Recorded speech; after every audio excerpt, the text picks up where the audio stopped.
तस्वीर आप मोबाइल में देख रहे हैं ये तस्वीर है प्रभु श्री राम के मंदिर की जो अयोध्या में बनने वाला है, जिसका निर्माण कार्य प्रारंभ हो चुका है। लेकिन हम इस वक्त राजधानी रायपुर में है, जहां अयोध्या में बनने वाले प्रभु श्री राम के मंदिर की तर्ज पर जो दुर्गा पंडाल बनाई गई है वहां मौजूद है और वहां दिखाएंगे कि किस प्रकार से पंडाल बनाई गई है, किन किन सामानों का उपयोग किया गया है, कितनी लागत आई है, कितने दिन इसे बनाने में लगे हैं। साथ ही समिति के सदस्यों से बातचीत करेंगे किस प्रकार से हर वर्ष वो अलग प्रकार के थीम पर दुर्गा पंडाल का निर्माण कराते हैं। समिति के सदस्य हैं, उन्हीं से बातचीत करते हैं और जानते हैं भैया आप लोगों के हम बनने वाले श्री राम मंदिर की तर्ज पर पंडाल बनाई गई है, बताएंगे।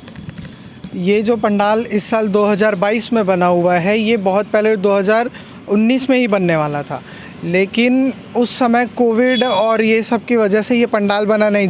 जिस वर्ष में श्री राम मंदिर का उद्घाटन हुआ उसी वर्ष यहाँ तैयारी कर ली गई थी कि इस साल यहाँ पर राम मंदिर बनाया जाएगा, माता को राम मंदिर पंडाल में बिठाया जाएगा।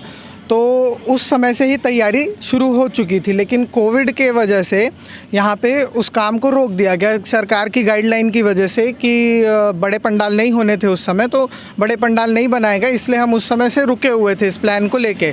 अब जब इस साल कोई गाइडलाइंस नहीं थी किसी चीज़ को लेके, तब हमने ये पंडाल को इस साल फाइनलाइज़ करके रेडी किया कि इस छुरिया तालाब के पास माता रानी को करीब 30 सालों से लगातार माता की स्थापना यहाँ पे की जा रही है। इसमें हर साल जो है अलग अलग थीम पे माता बन चुकी है, मतलब पंडाल का निर्माण किया जा चुका है। जैसे लाल किला बन चुका है, और लाल किला बहुत साल 10 साल 20 साल पहले बना था, 10 के करीब साल पहले बना हुआ था लाल किला। फिर अभी रिसेंट में हमारे यहाँ पे बाहुबली की थीम पे जो बाहुबली का महल था उसको बनाया गया था, और अब इसके बाद ये और ऐसे आगे। बातचीत के दौरान आपने ये भी बताया कि पंडाल जो है वो तो प्रभु श्री राम के मंदिर की तर्ज पर है, लेकिन जो माता विराजी हुई है अंदर वो किस थीम पर बनाई गई, ये भी बताएंगे। माता जी को अलग से परी महल की थीम में बनाया गया है, वो एक अलग से पूरा सेटअप ही माता के लिए बनाया गया था। ऐसे नॉर्मली माता जी को सिंहासन में ही बैठाया जाता है, पर हमारे यहाँ माता को पूरा महल क्रिएट करके अंदर में उसमें विराजा गया है माता को। समिति के और भी सदस्य हैं, उनसे ही बातचीत करते हैं और जानते हैं कि कितने कारीगर आए हुए थे, क्या क्या सामानों का उपयोग हुआ है। भैया बताएंगे कितने कारीगर लगे हुए थे इसे बनाने में। हमारे यहाँ ये पंडाल बनाने में ऑलमोस्ट 10 to 15 वर्कर्स थे जो डेली वर्क करते थे पंडाल बनाने में, और ये 1.5-2 महीने से काम चल रहा था पंडाल का, और जून एंड में आ गए थे पंडाल बनाने। लगभग कितना का बजट रहा होगा इस पंडाल को बनाने में, और कब से कारीगर जुटे हुए थे, ये बताएंगे। सिर्फ पंडाल का ही बजट 10 लाख रहा है, और माता रानी का जो पूरा सेटअप बना है वो 2.5 लाख का है। तो ओवरऑल पूरी पूजा का, नवरात्रि पूजा का पूरा करते हुए 15 to 16 लाख का जो बजट है वो होता है यहाँ। इसको बनाने में क्या क्या सामानों का उपयोग हुआ, ये भी बताएंगे।